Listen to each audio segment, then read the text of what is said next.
Hey there, friends, and welcome back to the sixth episode of the Furnace Protocol. In this session, we're going to talk about some of the things that we touched upon in the previous sessions, and then we are also going to talk about some original things that we haven't mentioned yet. So let's start with a brief explanation on MakerDAO and a recap of the previous sessions, because the reason for that is that we thought Barwood thought in the original version of the Fairness Protocol that the whole MakerDAO thing could be a bit too complicated for people to understand.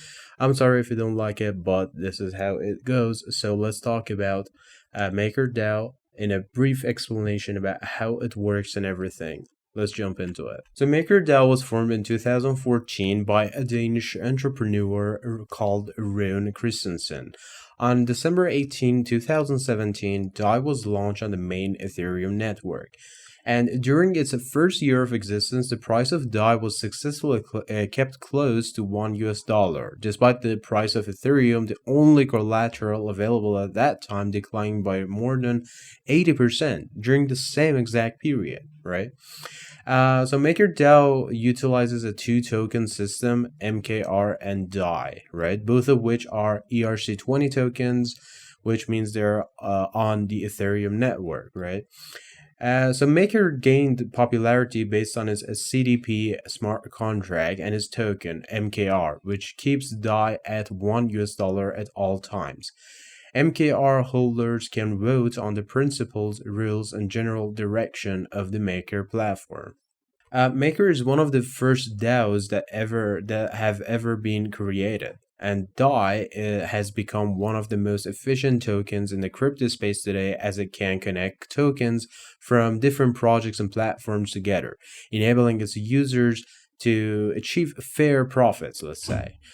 Arbitrage is used by Maker to keep its price stable, encouraging users to buy the token when its price is low and sell it when the price is high, thus maintaining price stability this way. And the thing is, DAI is not mineable, but you can obtain it using a CDP in the form of a loan, which generates the token. When you return the loan to unlock your CDP, the DAIs will be burned. And this process is entirely executed through smart contracts without any human involvement at all. MKR is a governance token, and the voting power is determined by the number of tokens held. For instance, if a group of 50 people possessing 60% of MKR vote for option A and 200 people collectively holding 40% of MKRs, let's say, vote for option B, then option A is going to win and be implemented, even though a higher number of people have voted for option B. Now, there's a question here. A question arises actually, and that is, why not use USDT, which is Tether, instead of DAI? And there are a few reasons for that decision. Firstly, USDT has a centralized system, right? And also proving that Tether founders have a reserve somewhere they haven't touched presents a significant challenge, really. And another reason is that if Tether faces any accusations or experiences a drastic price drop, your money will also be affected, right? Also, additionally, your Tether in your wallet can be frozen, undermining the social fairness of the project, right? But due to these reasons that I just said, maybe it was like 4 or 5 reasons, right?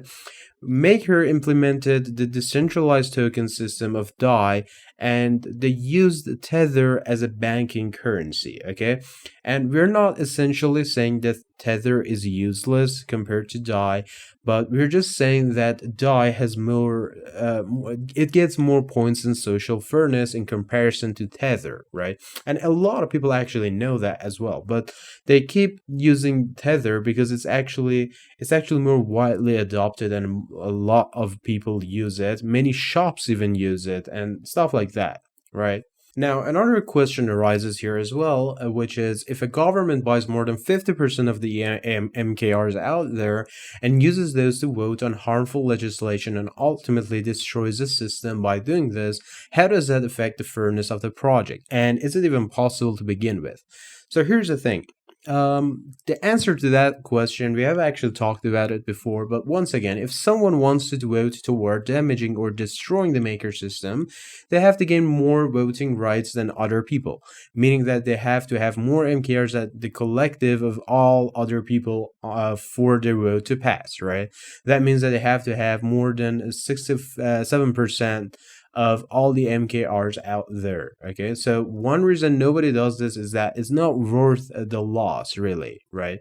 But you might say that this is true if it's only one single person. While we're talking about a government or several governments, right? It might actually be financially impossible for one person, but for these governments or one government, maybe it's not that much money, right? They will spend more than 70 million something dollars to keep their power, so it's not really a problem for them, right? But before talking about them more and before answering this, there's actually a very interesting feature in the maker's white paper called emergency shutdown, right? Which only occurs if there's a passing vote against the monetary policies of the systems and the votes aren't immediately passed, and they will take around 24 hours before passing. Now, to answer the posing question, this question is a question that can be asked in many systems, not just Maker's system, right? Buying even 50% of the general supply of a token isn't a joke. If someone is to buy like 50% of a token supply, that token will be turned into a money cap $1 trillion token. This is impossible in reality. You can't just buy a whole lot of general supply at once, right? When I start buying a token supply, I'm not buying it all at once.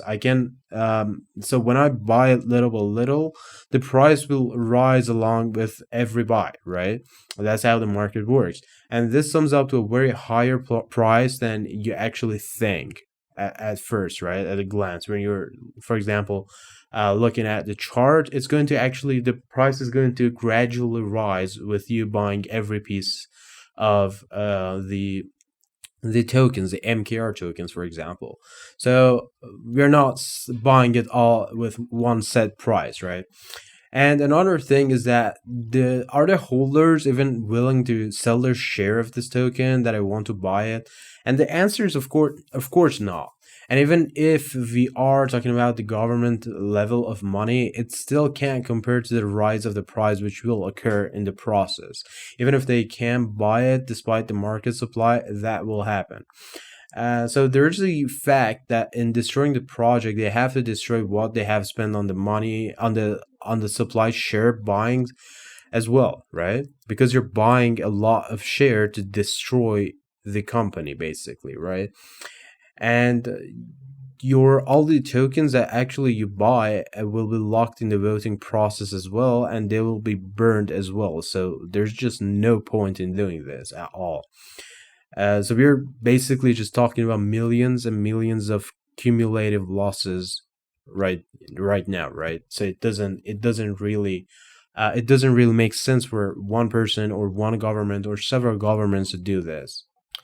Now, another question which can occur here and is basically like an improved version of the question that was just asked and I answered. I provided the answer for, of course.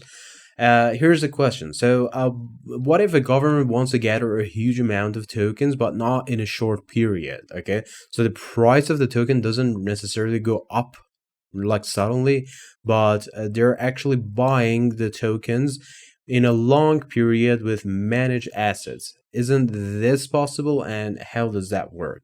So, here's the answer that originally Barbo provided.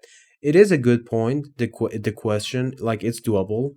But what you need to understand is that this is actually something that's happening on a daily basis. Not a daily basis per se, but it's actually happening in the world right now. So how is that in many cases like Bitcoin or Ethereum?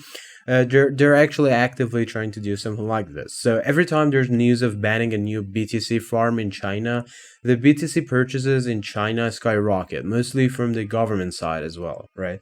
However, what makes this field an unpredictable and interesting field is that this market is free. And what that means is that, for example, if China wants to damage a cryptocurrency or even support a cryptocurrency, there will always be another government making the opposite direct decision, right? In the opposite direction, right?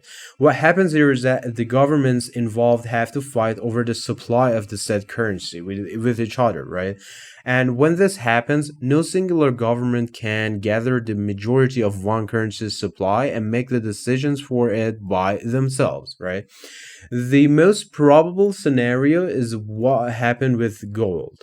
The U.S. tried to gather whatever gold they could from other places in the world, basically by giving printed dollars in its place, and all the effort they put throughout so many years summed up to 5% of the world's gold supply.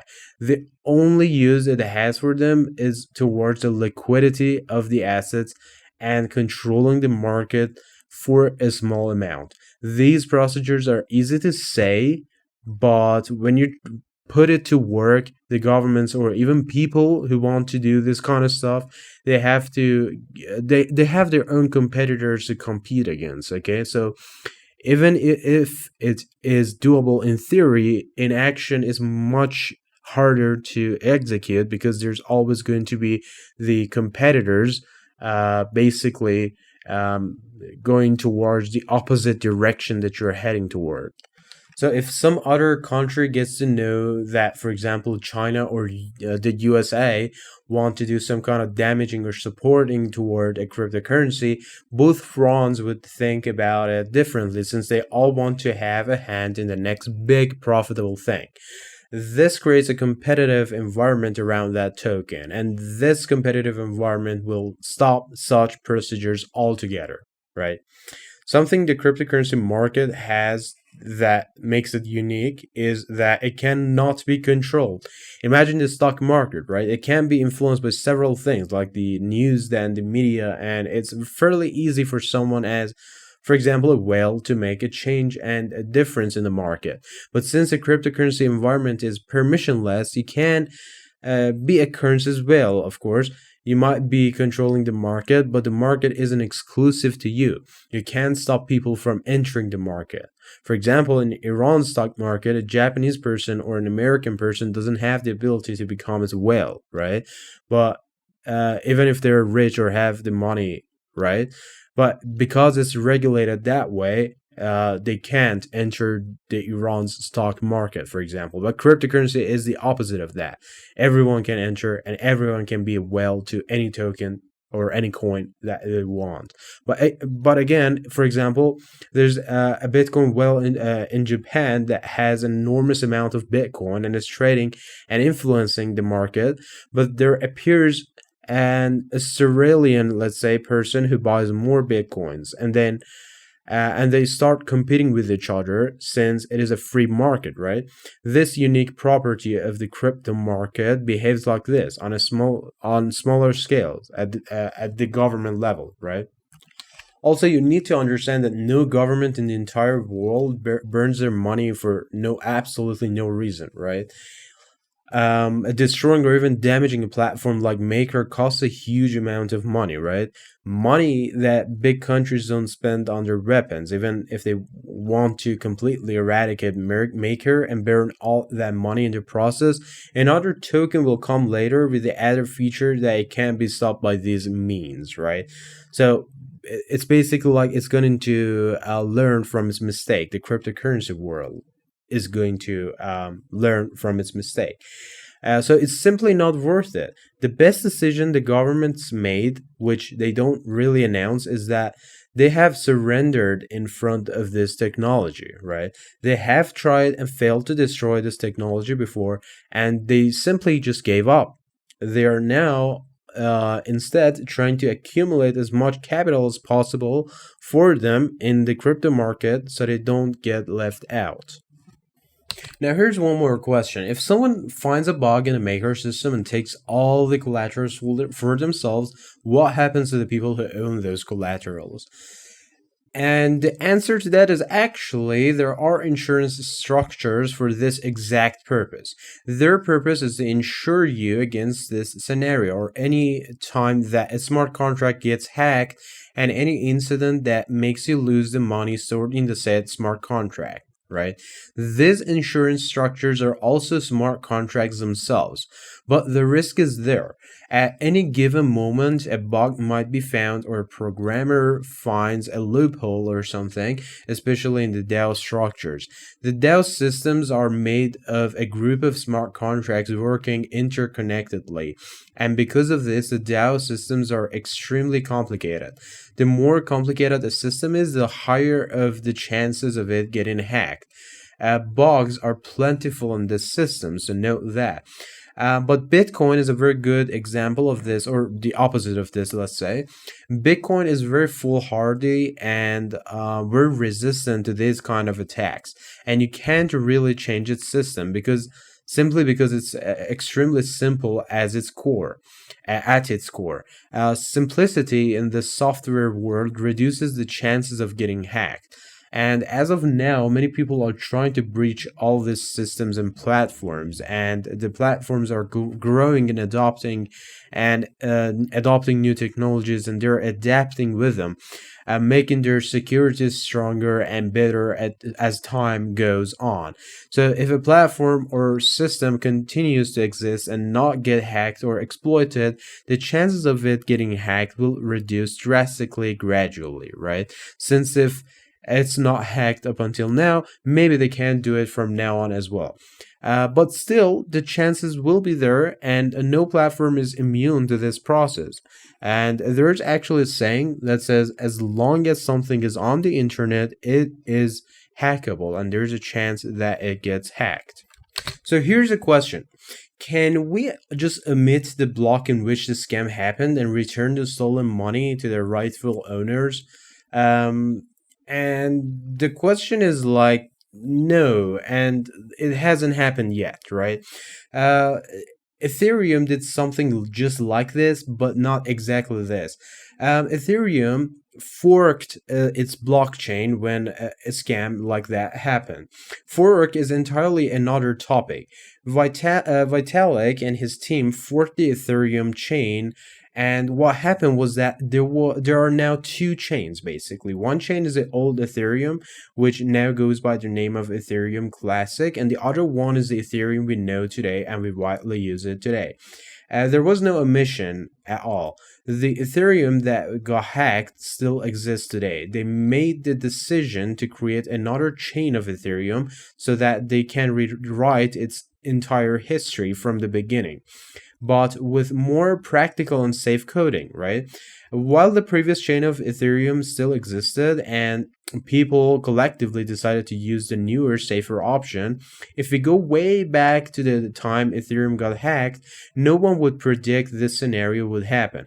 And what they thought, and rightfully so, was that Ethereum Classic would go on like that forever, and that the Ethereum had no future. But as we all know now, that's not entirely how it went. So just like what happened with BTC and Bitcoin Cash, if you talk with the programmers and analysts who worked or focused on Ethereum back then, on Bitcoin back then, all of them will tell you that the incident of working BTC and BTC Cash, which is Bitcoin Cash basically, the majority of people would be going toward using BTC Cash. But then again, that's not what happened at all. What people chose to do and what people choose to do in different situations is most of the time unpredictable and often leaves you wondering why would they choose that. But what they choose is, again, most of the time closest to the right choice, actually. And where this becomes apparent, both in the cases of Ether forking to Ether and Ethereum Classic, and in the case of BTC and BTC Cash, is in two places, right? One is community of the said token or cryptocurrency, and the other one is in their price changes. Now, Here's another question. If Maker gets hacked, what happens to the assets of the people who put their money into it? So Maker is backed by and is written on the Ethereum blockchain. If hackers attack Maker and by extension the assets of the investors, it will most likely be compensated by the Ethereum that's frozen in the Maker contract, which is about 2 million Ether in total. These frozen Ethereum tokens are for backing up the Maker system. If the system gets hacked, then the hackers will probably target the frozen Ethereums in the contract, since those tokens are being frozen, but it doesn't mean that they're inaccessible. Okay, they will most certainly be at risk if there's a bug or exploit discovered on the platform, right? Smart contracts, contrary to popular belief, as we talk about it often, don't have many complex or lengthy coding in them. Okay, if they are prone to be hacked and have fatal security problems, they will get hacked in the first year of their release or so. So if these contracts aren't hacked by now, meaning that the hackers didn't find a bug or exploit to backdoor into the system, the chances of them finding a new one are now extremely slim, actually. And in the Maker system, before these contracts are operational, there has been a lot of tons of audits and checks that these contracts go through. Okay, they went through, actually, and the amount of time spent checking these contracts is much longer than the amount of time it takes for them to work or to be written. Basically, the chances of these contracts being hacked are not completely zero. As I said, like anything that's on the internet is hackable, let's say, but the chances of these smart contracts being hacked is close to zero. It's very close to zero, let's say. It's like the chances of you taking a loan out of a bank and then the next day the entire government is changed from top to bottom. Okay, that's how low the chances are. Okay, well, it kind of depends on where you live, but the chances are very slim. That's the catch. Okay, the world we live in today is a world of uncertainty and risk. Okay, so we can never be fully sure about this stuff, and uh, it's all uncertain. We can't say for sure, but don't beat yourself up over it. Okay, well, it's there. It's so minimal that, as we said, it's close to impossible for it to happen. Okay, now this session is becoming like, this whole episode is more like a question and answer type of thing. So here's another question: what were the differences between psi and dai? Here is look. The main differences between the two tokens was that Psi was single collateral and DAI was multi-collateral. What does it mean, and what is even Psi? Okay, Psi was created by MakerDAO in 2017 as the first stablecoin coin on the Ethereum blockchain. It was pegged to a US dollar and was backed by Ether collateral. Hence, why it's called single collateral. Okay. However, the mechanisms of stability for Psi was flawed, since the value of Ethereum, or the Ether, let's say, was volatile, which led to fluctuations in the value of Psi. But in contrast, DAI was created in 2019 as an improvement over Psi. DAI is also pegged to the US dollar, but its stability mechanism is based on a system of over collateralization, and multi collateralization is at that, right? Meaning that users must lock up more collateral than the value of the DAI they create, which ensures that DAI remains stable. Okay, even during periods of high volatility in the cryptocurrency markets, it will stay somewhat stable at all time. Okay, that is why we call it over collateralized. Okay, and what we mean by multi collateral is that it's actually backed by other coins as well. Okay, another key difference was that another key difference is the governance structure. Okay, Psi was controlled by the Maker Foundation, while DAI is governed by the MakerDAO community. The last difference is that Psi had limited usage in the world, and this very thing hindered its growth while DAI is now widely adopted and used in many DeFi platforms such as Uniswap and Compound and a lot more. Basically, this made DAI succeed where Psi failed, and thus the former replaced the latter as the successor token of MakerDAO.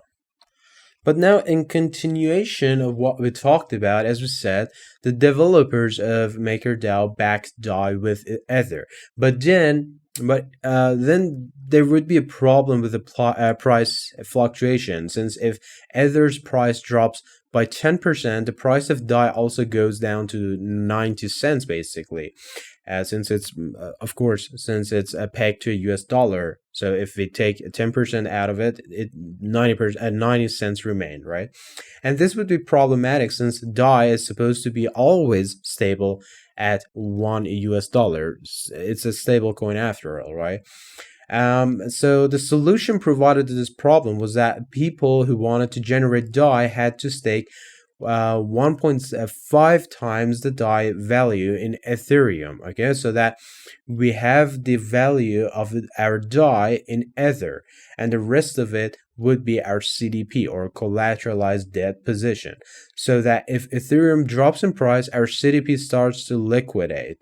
How this liquidation works, though, is that an auction will be held, and the keepers, which are the ones participating in this auction, will bid on the Ethereum so that they can buy it. Basically, the price that the keepers buy the Ethereum is at a discount, specifically 30%, a 13% discount, and that 13% is now called the liquidation penalty. Okay, the discounted price allows the keeper to make a profit while also ensuring that the CDP is fully liquidated. When the auction ends, though, the keeper with the highest bid wins the auction and receives the collateral in exchange for DAI. And the DAI received by the keeper is used to repay the outstanding debt in the CDP. And any remaining DAI is returned to the keeper as profit. And if the DAIs aren't enough to cover the debt, the ones responsible will be the people who vote with the MKR token, since they could govern the system in a way that this situation wouldn't happen. But then again, the governed will present an amount of MKR to be made instead of DAI. And whoever proposes a lower amount wins, okay? And DAIs will burn and MKR will be generated. And so people who hold the governing token will get hurt in the process. This is the way the system makes the governors who hold MKR basically to make decisions that the system benefits from and not the decisions that harm the system, because they will also experience loss in the process, okay? As we talked about it in the last session as well, this session as well, you won't hurt a system you are a part of because you undergo losses as well, and that's not a thing that you would want unless you're crazy, right? Now, here's a question though. What about the opposite of that? We talk about people not attacking themselves by not voting for things that damage the system or something like that. But now, how do the holders of MKR benefit from making good decisions? Let's talk about that. So MKR token holders have the right to vote on key proposals and decisions related to the MakerDAO system. We all know that, right? We talked about it many times, such as changes to the collateral types and stability fees and whatnot, right? But by making informed decisions and actively participating in the governance process, MKR holders can help shape the direction of the system and ensure its long-term success. Since this long-term success means that the value of MKR increases and they can profit from it. Okay, how this increase in value works is that the system has a vault in which it stores the liquidation penalties and stability fees. This vault has a cap, which is also decided by the governors And when the assets in the wallet reach that cap, they will be put up for auction. In this auction, though, whoever proposes the most MKR in exchange for DAI wins and acquires those DAIs. When this happens and when DAIs are put up for auction and MKR is exchanged for it, the received MKR is burned, which results in lowering the supply and ultimately higher price for the token. This way, the governors benefit from making good and beneficial decisions regarding the system and its stability.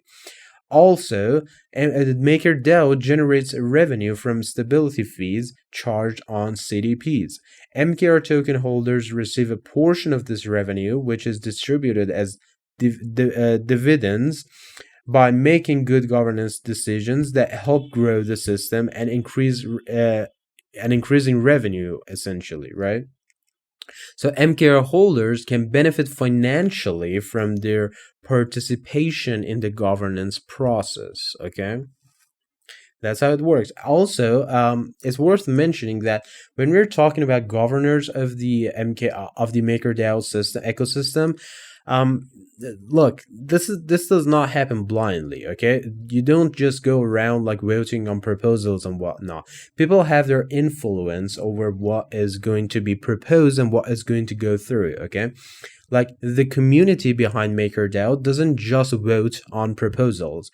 They actually actively talk about the proposals or the upcoming proposals, or even some of the proposals that are not even good, or they let's say discuss things, okay, on the social media. That's how it works. That's how it's socially fair, and that is how the community works behind MakerDAO, making it let's say democratic cryptocurrency. Okay. But another thing is oracles in MakerDAO. The oracle structure of MakerDAO is a crucial component of the system that provides real-time price data for the collateral used to back DAI stablecoin. The oracles ensure that the value of the collateral remains stable and accurately reflects its market value, right? The oracle structure of MakerDAO consists of data feeds. These data feeds provide information about the prices of the oracles and the system, right? When this information enters the platform, it enters a layer called the mediatized contract, right? Which is a smart contract that takes the price data from the oracle nodes and calculates a median value. This median value is used as the official price for the collateral in the MakerDAO system. And another, let's say, another layer that the data has to go through is the OSM, or Oracle Security Module. What this module does is that it delays the prices from going into the system for a set period, the default of which is 1 hour, and will be decreased or increased depending on the governance decision. This layer was made so that if there was going to be an attack where people fed the oracles misinformation about the prices, people who hold the MKR token have a window of time where they can activate the emergency oracles. What does the emergency oracle do? Well, one of its functions is that it enables the emergency shutdown in the system. Another thing is that it can stop any new pricing info from being published into the system. Before, in versions before 2.0, actually, the data feeds consisted of around 14 people. But now, as of version 2.0, these feeds no longer they don't even need people. Okay, the oracles instead gather information about the prices from decentralized sources, for example DYDX, so that these attacks don't occur. Okay, and since DYDX, for example, is decentralized, the prices are actually original, and the price information that's gathered from there comes from the price that people are actively buying and selling their, for example, Ethereum's on. Okay, So the data that is received from such platforms cannot be, let's say, invalid, and they can be trustworthy sources. So that's pretty much it for this episode, for the sixth episode of the Furnace Protocol. Thank you everyone for listening. It's been a pleasure. It's been an honor to be here, and I'll see you guys in the next episode. Let's say. Be safe and be cool and happy trading and happy investing. I'll see you guys next time.